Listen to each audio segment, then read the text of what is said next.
Welcome back. Part two with the Sheffield Wednesday manager, Garry Monk. I'm delighted to say is joining us for the whole of this show. Now, Garry, we'll talk more specifically about Sheffield Wednesday and the job that you're doing in this part, if that's okay. Do you feel in some ways that the job there for you is only now just beginning? Yeah, I suppose so. I think there's no getting away from coming in last season, and last season's part of my history, and it went well for the first half of the season and it didn't go so well for the second half of the season. So you have to take accountability for that, and which I do. But of course, trying to look forward and build forward, I knew that, getting to this summer and being able to start a process of, which I talked about towards the end, or second half of that season, and being able to start a bit of a transformation that I feel that the club needs and needs to move in a different direction to before. And obviously then doing it under, unforeseen circumstances as well with the COVID and everything, how that's impacted everything, having to do it in a slightly different way. Or like I said, having a plan in your head and then having to adapt that because of, restrictions and things like that, and understanding that. I think, of course, I feel like, yeah, as a manager, of course you want people to judge you on from this point forwards. But I understand that you also have to understand, from last season as well, is part of the baggage. I don't regret anything. I've loved being here. I've loved joining the club, and I still want to be, and I want to make a success of it. There's no one more determined than me to do that. And I think this is my first opportunity with my own staff to try and put my stamp on it. I said it all along as well, is last season, with the guys that I had with me, they were fantastic, Bully and Nicky and Tomo and everyone like that, fantastic guys, and servants for this club as well. But it was as difficult for them as it was for me. As a manager, I think every manager would tell you, you're nothing without your staff. You can't, as good as you could be yourself, you need your staff and people that know you and how you work and have that experience with you to help you implement from all angles, and having that staff with me now as well, I can already see the difference in it. And yeah, trying to do it in an accelerated period where we only have 4 weeks pre-season and then going in straight into the games again. It's trying to accelerate and do it as quickly as possible. So we've done a lot of work, and hopefully we see the fruits of that labour from everyone, the players and everyone, the staff, and then hopefully we see that this season. That's the aim. Yeah, because in an ideal world, you'd want people to draw a line under the previous results, which I think you've been on record last season, I'm talking about, as saying, okay, I accept that's not good enough. But in reality, it doesn't happen, does it? Which kind of puts you under that bit more pressure to get a good start this time, which you did the first couple of games, but to prolong that. Do you feel that? Do you feel that? Do you almost wish that you just wipe that out and say, hey, that wasn't me, folks, this is me now going forward? Yeah, but I think, I'm experienced enough as a person to know that isn't the way the world works. People, especially in football, people judge you from the first moment you come in and to the last minute, you're not here anymore. And all of that's part of it. And like anything, there's positive people and negative people in this world, but I try and always be positive. I'm here to reflect and improve. So it's important to remember what you've done and what you've been doing. And it was a big learning curve for me last season. It's the first time, I've been on my own and had to do all of these things that you have to do as a manager, pretty much on my own in terms of the organisation of it and the voice of it and the delivery of it, and now having my own staff with me allows me to have that little bit more freedom to move into areas that I prefer to concentrate on and give more time.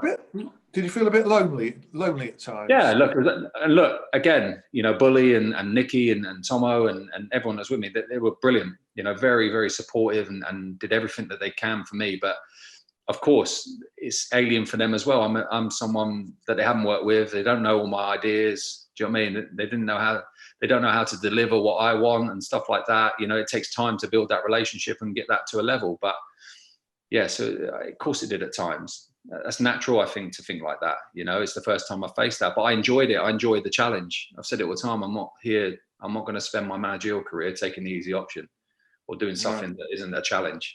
It's just not how I live. So every job I've done has been a big challenge.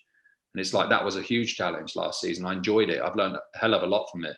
And it's like now taking that into this season, also working at the club, seeing the players and seeing what I can do with them, what they're capable of, and then trying to work that transition out and move it forward. You know, it's not going to be the full transition. We're not able to do that, but it's definitely been a start on that. And I think people can see, you know, what I talked about, what I'm trying to get it to.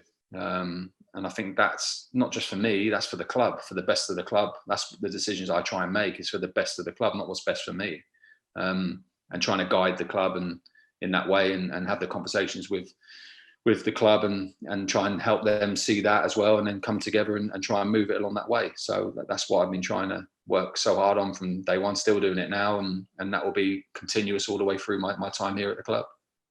Yeah, and in terms of not taking easy options, the chairman hasn't done either. You know, he's come under fire by proxy at times, because in the nature of things, people were calling, or I don't know how big a percentage of fans were, but there was some shouting done in your direction last season. The chairman stuck by you, didn't cave in. How much, and then gave you your own management team. How much do you appreciate that? No, of course, I appreciate that support hugely. I think, I'm lucky where he could see, obviously having that communication and talking to him throughout, even coming in here, even when it was going well. Do you know what I mean? It was, even in the first half of that season, I could see certain things that might be a problem coming ahead. I didn't see the form dip in how it did in the second half of the season come in, but I did see problems even when we were third at Christmas. I saw what could be, potentially could be a handicap for us moving forward. So I already had those things in my mind, but having those conversations even during that good period, I think the club can see that it isn't just because we've had a bad period and now I'm saying this is wrong and this is wrong. I was talking about those things even in the good period. That's what you do as a manager. You assess straight away where you think this is at and what you can do and what needs to be done. So I think the fact of having those conversations even in the good period, then becoming a reality, even though I didn't think, or any of us thought, that it would go, the form would be as poor as what it was. I think because of having those conversations, that communication early on, and him seeing that and the club seeing that, I think that's where that trust comes from. And of course, the club will always, the demand is there to win games. The demand is, they're still going to be in that world of expectation of winning every match that you can play in. And the form wasn't good enough. So in terms of the support, of course, it's hugely appreciated. And I think that's what football's missing. So to have an owner that's shown support like he has, of course, I'm very grateful for that, and also very happy with that. I think that's how it should be. And I think they can all see how hard we're working and what we're trying to do. And of course, you don't have an endless amount of time. That climate still isn't changed. But, hopefully with the time, I can show, what I want to do and how good it can be, and move this club in the right direction. We face a big handicap this season with our situation. And as I said, it's probably one of the hardest seasons the club's faced in many, many, many years. And I think there has to be a realisation of that. We realise that within. I think our fans realise that. The majority do, definitely. And I think everyone's ready to support each other. So I'm here to help us get through that whilst trying to progress it and transform the team and the way that we need to move forward as a club to create not only winning performances, but a good culture and a good young squad that has good value and dynamic about it. And that's what you need to do as a football club, and create value for this club, So at this moment, we're doing that. It's not the exact one I thought it was going to be, but that's circumstantial, and I have to appreciate that. And I think everyone needs to appreciate that. But I think we are moving in the right direction. But the be all and end all will be the results. So hopefully we can keep consistent results this season and show that progress. That's our aim. You've placed great emphasis on, the need for change, and it hasn't just arrived with you. I think those of us who've watched Sheffield Wednesday over a period knew that change was inevitable in that squad, which had been together, for quite a long time. But you've placed the emphasis on youth, certainly in terms of the signings and on energy, and also that sort of factor that you can't actually see, but it's important, a togetherness within the group, which only you can feel. Supporters can't see whether it's there or not. They may look at the team on the field and say it's not there, but clearly you're determined to see not only that it's there in the dressing room, but it's there on the field. Do you feel you're getting towards that? Yeah, I think we've definitely made a big step in the right direction. I think, part of last season, that second half, we didn't see that, you know, and that's just being truthful and honest about it. We didn't see that enough. And when the going got tough at times, we didn't see that character and that resilience and that perseverance and that spirit come out. So the truth is always on the pitch, you know, and you can talk about it in the changing room. You can see a good atmosphere around the training ground, but the truth is comes out in the pitch. The characteristic comes there, and it's like that wasn't there enough. And as I said, I even talked about that in the good times. You know, that's the good thing internally, what we understood. You know, and I understood that this is great when it's going well, but can this group handle when it doesn't go so well? There's a tough moment, and then last season we didn't. In those tough moments, the group wasn't strong enough to handle it. And so it's okay. That's that process in your mind. And okay, how can I make this stronger now? I've had even though a shorter period than you would like in pre-season of only 4 weeks, but still started that process from the end of last season into now, where setting that standard a little bit higher and that want for more, that little bit higher from everyone is the only thing that's going to be accepted. And I think then showing that in your actions, in the trainings, including the players in certain decisions that make sure that's maintained. I think this group of players have definitely taken that on board, you know, themselves much, much more. And I can see that. I think if you ask the players, I'm sure they'll tell you they can feel it more, and it's a true feeling. So we're hopeful that can keep getting stronger and keep getting built. And of course, results help build that and that confidence higher and higher. But I promise that there'll be a team that will fight in every single game. So far, no matter what, they've been fighting, you know, and I think they've seen a real commitment in their performances. So it's very easy, you know, for someone that isn't in the stadium and probably doesn't even watch the games to see that you might have lost the game and just said that's rubbish, you know. But I don't think that can be true for anyone that's watched the games and you know, lucky enough to watch them and see them. You know, the team has run its heart out. It's fighting. It's together. It's a true spirit. That's what I feel. So we know how important that is for this season, especially, and that's something that we're going to keep hold on and keep pushing to make sure that we can deliver the right results. Obviously, it goes without saying that you're not going to tell me who you're trying to sign during the international break, so I'm not going to be naive about it, other than the fact that clearly you would like to add, what, 1 or 2 more, if possible, in this time? Yeah, look, as a manager, I want, you know, I said to you, I have a plan in my head of what the perfect transformation would look like. I've had to adjust that because of what's happened and the restrictions, and we're not in the bracket that maybe we've been in before. So I have to accept that, and I do. You know, I respect that, and it's like, okay, but the demand is, I want as many hungry, determined players that have to prove a point, that want to play for this football club, even in these circumstances. And with the ones that we recruited, they're from a certain bracket which we've had to work smartly with, which is no problem. But they've all got those characteristics, and to go along with the ones that I've kept here, who I feel have those characteristics, and if you put them in the right environment, that will grow. That's what I'm after. And if I can have another 6, 7, 8 players that can have that, of course I would say yeah. But the reality is we're not going to be able to do that. So if it's 1 or 2 more, great. If it's none, it is what it is. I'm just determined to have a group that want to be here, are determined, set a higher standard, and are dynamic enough to be able to deal with what I'm going to ask them to do. So that's how we've been working. Just signing for Sheffield Wednesday at the moment is a statement in itself. It really is. And yeah. You've brought 1 or 2, you know, real quality recruits through the door. But it's not just the quality of their ability, it's their mentality as well. I'm thinking the case of Izzy Brown and, you know, a number of others. A striker that's come in for a fee. You know, you could see immediately last Saturday, you know, how much he wanted to do well. So good signs, I suppose.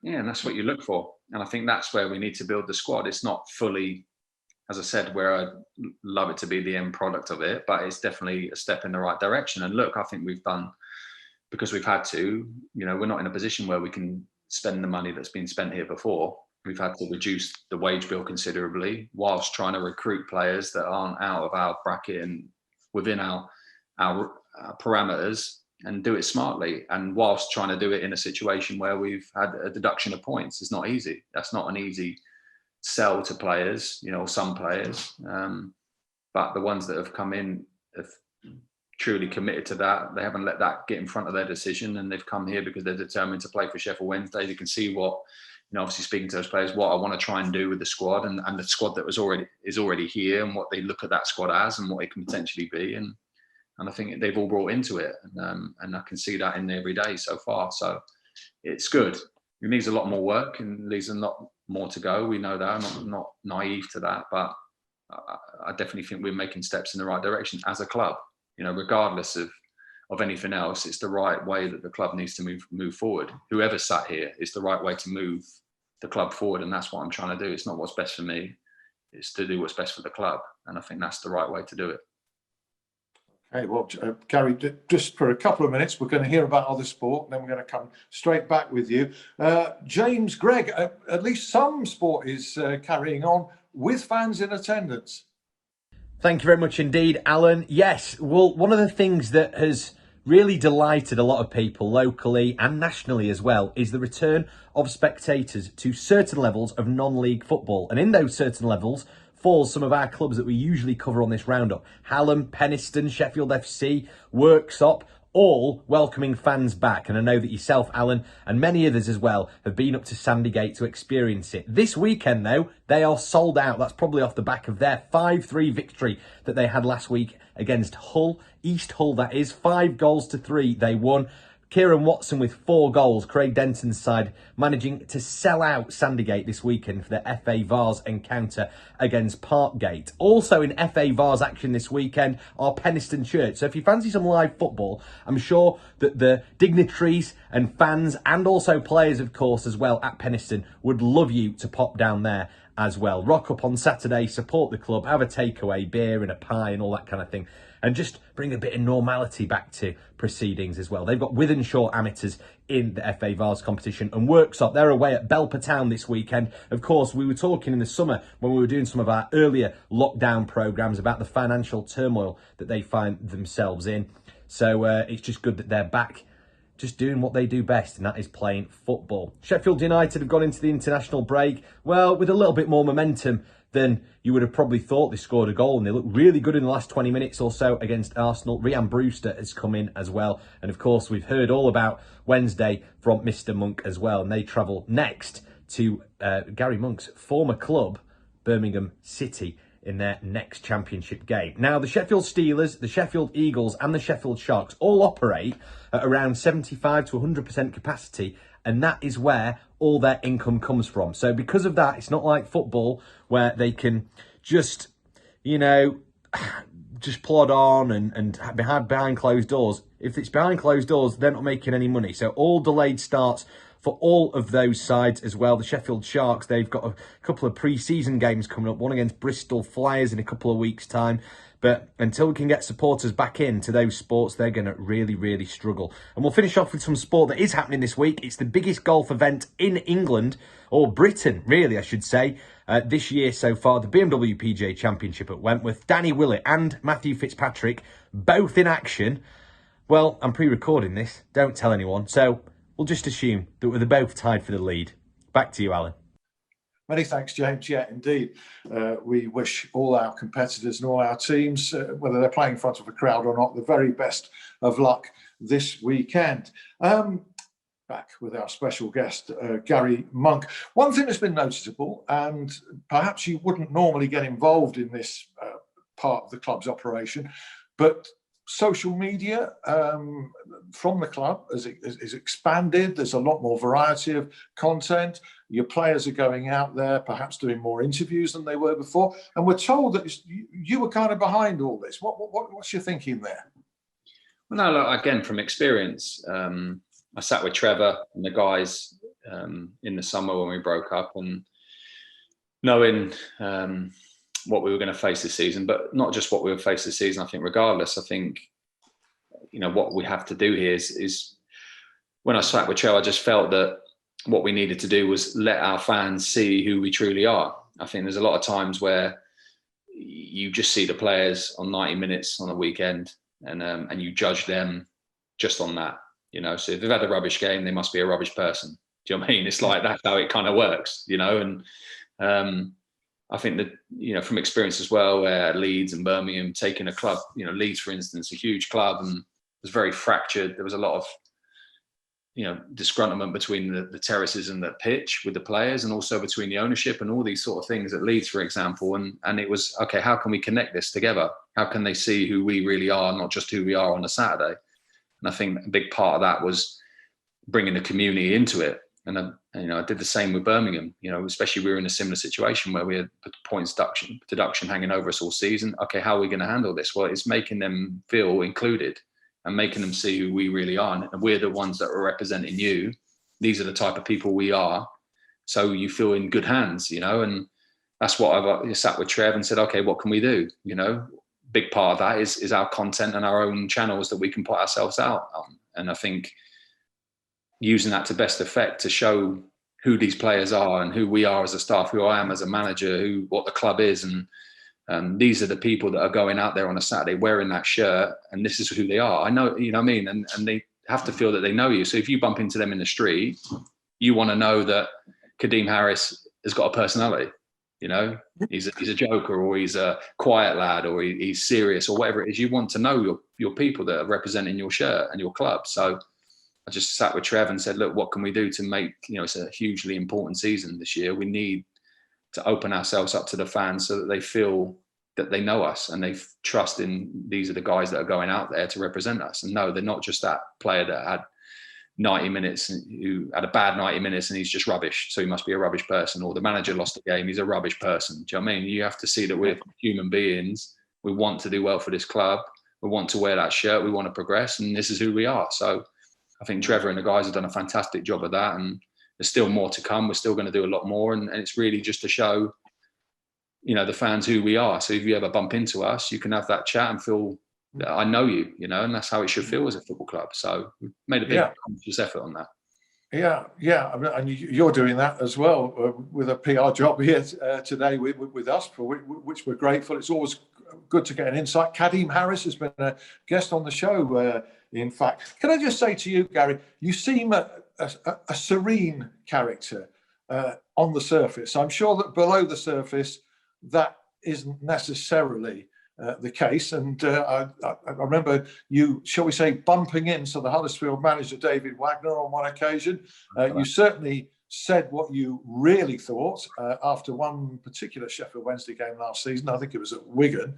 So is that sort of a passion and an emotion that you consciously keep below the surface, or are you really a serene sort of character? I think you'd probably have to ask. You're probably better off asking people that have worked with me, or teammates or staff and stuff like that.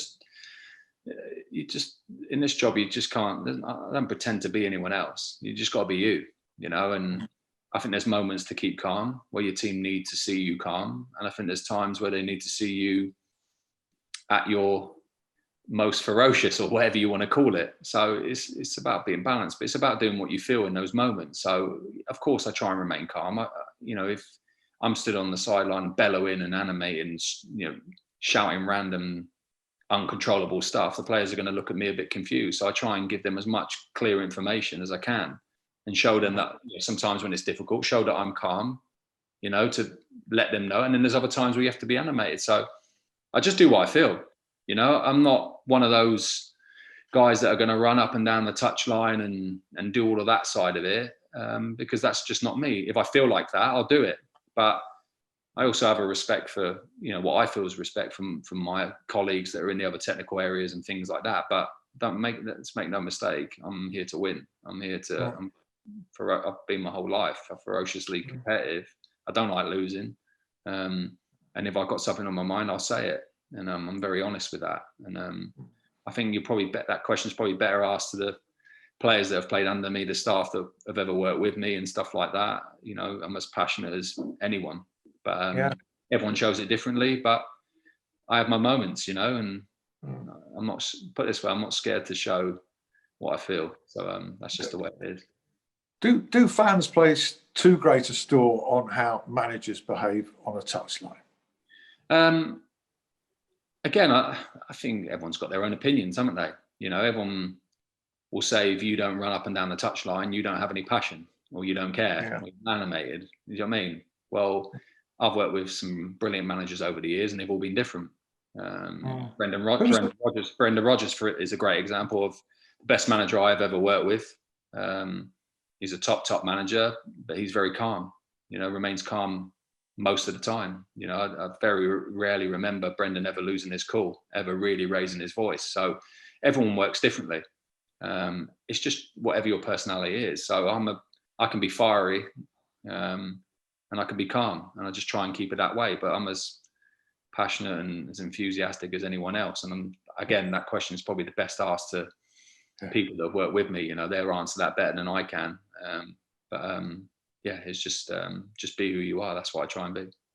Yeah, Brendan Rodgers doing fantastically well again at the moment. Is he a manager that you've taken a lot from in terms of your methods? Just got a massive admiration for him. Obviously, I was captain at Swansea when he was manager, and our relationship was very strong. And then moving into management, he's always been very supportive towards me. We've had great conversations. I've said it all along, I'm not going to... I think like anything in life, you take things that have influenced you through your life, not just football, but everything. And it molds you as a person. And then the key is not to try and imitate or be anyone else. It's to be you, your beliefs, your convictions, follow through with them, and then seek advice when you feel like you need to seek advice from more experience. So that's what I've always done. And very happy with it. So in terms of Brendan, like I said, going back to that original question, would you say Brendan's not passionate? Do you know what I mean? I don't think, and he doesn't move. He doesn't say too much on the sidelines. He's very calm, but would you ever say he's not passionate? Of course you wouldn't. So everyone's different. But then you'll see like a Jurgen Klopp, for instance, who's very animated, will run on pitches, will run down touch lines, and you instantly see that that's passionate. So I think the main thing is whatever the players feel. Do you know what I mean? Yeah. There's that fine line of, do they know that I'm passionate? Do they know that I'm aggressive, calm, all these things? Do you know what I mean? Do they know I want to win? Well, I like to think that every player I've ever had can see that in me, and working with them every day. And of course, if that comes out on the pitch, I think if results are good, no one's really bothered what the manager does, if I'm honest with you. No, indeed. Who'd have scripted it? Well, somebody would. You're at Birmingham in your next match. Yeah, well, you're gonna face them at some time. You might as well go down there now.